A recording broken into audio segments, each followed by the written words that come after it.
अस्सलाम वालेकुम viewers, campus to career की एक और एपिसोड के साथ हाजिर हैं। आज मैं अपनी बात स्टार्ट करना चाहूंगा। ये एक बहुत ही जबरदस्त खूबसूरत कोटेशन मुझे नजर आई।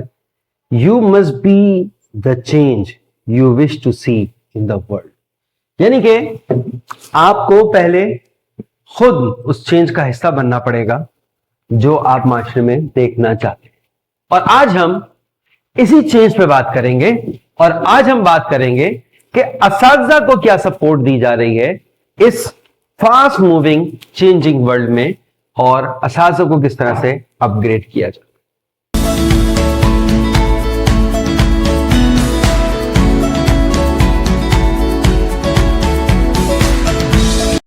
व्यूअर्स, पिछले दिनों मैं एक इवेंट में गया, एज अ पैनलिस्ट मौजूद था और मुझे वहां पे जो एक ओवरऑल एटीट्यूड या माइंडसेट नजर आया वो नजर ये आया कि टीचर्स की जो वैल्यू है, स्पेशली हायर एजुकेशन को लेके बात करूं तो वो शायद हमारे ओवरऑल माशरे में बिल्कुल लास्ट पे चली गई।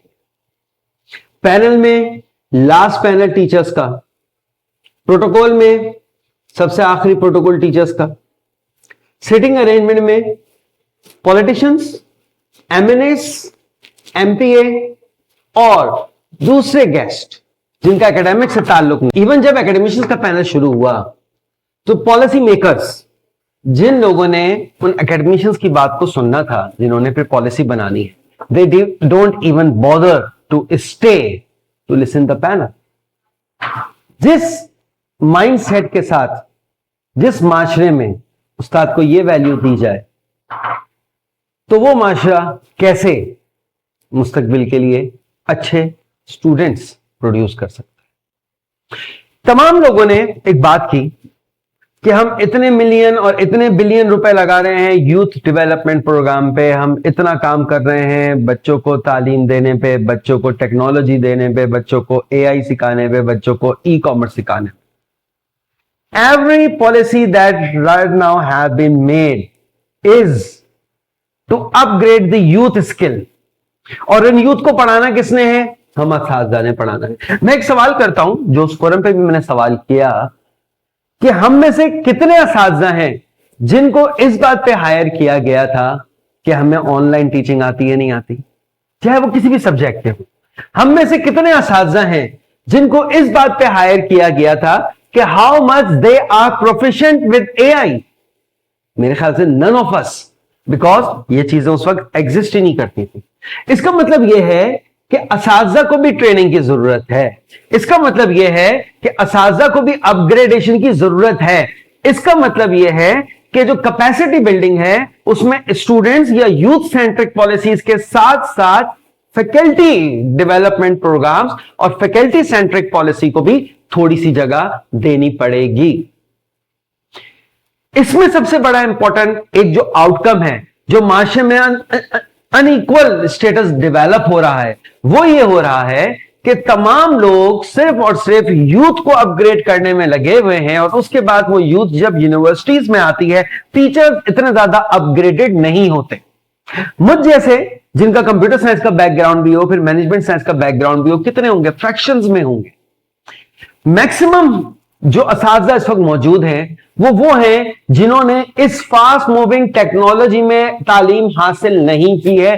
तो what policy that the policy makers are making for those teachers? Nothing.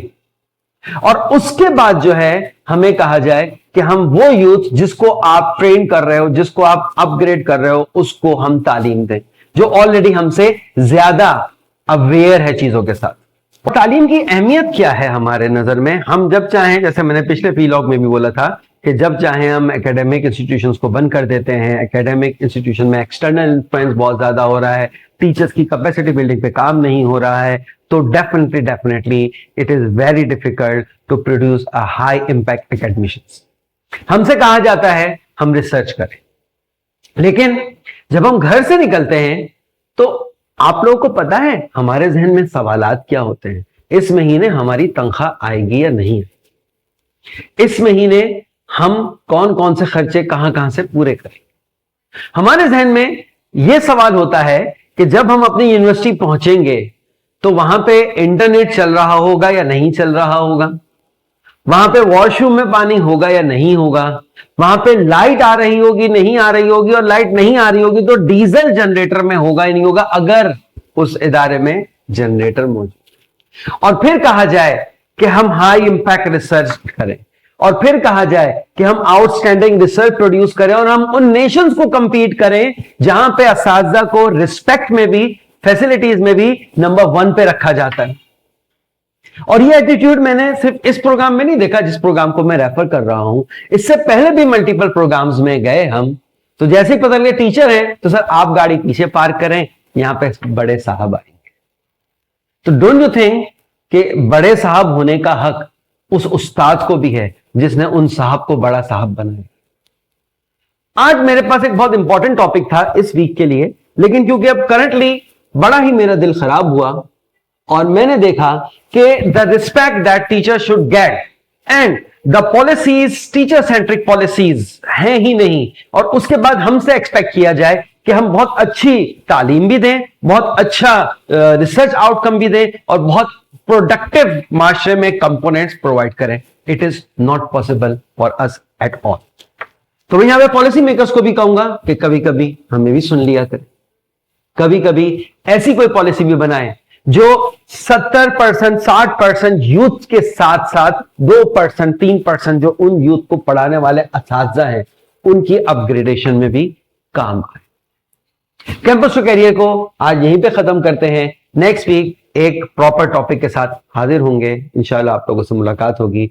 हमें लाइक करें, शेयर करें, सब्सक्राइब करें, और एज अ टीचर अगर आप इस मेरे नैरेटिव से एग्री करते हैं तो बताइए, एज अ स्टूडेंट अगर आप इससे एग्री करते हैं तो बताइए, क्योंकि मैं ये समझता हूं कि हमारे से मुराद है हमारी हुकूमत, हमारे पॉलिसी मेकर्स स्टूडेंट की कैपेसिटी को तो बढ़ा रहे हैं और टीचर की कैपेसिटी उधर ही है।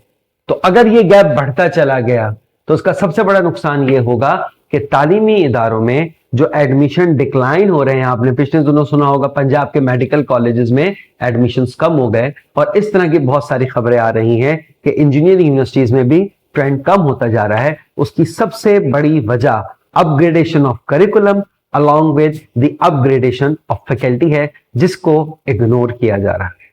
कैंपस टू करियर के साथ जुड़े रहिएगा। अल्लाह।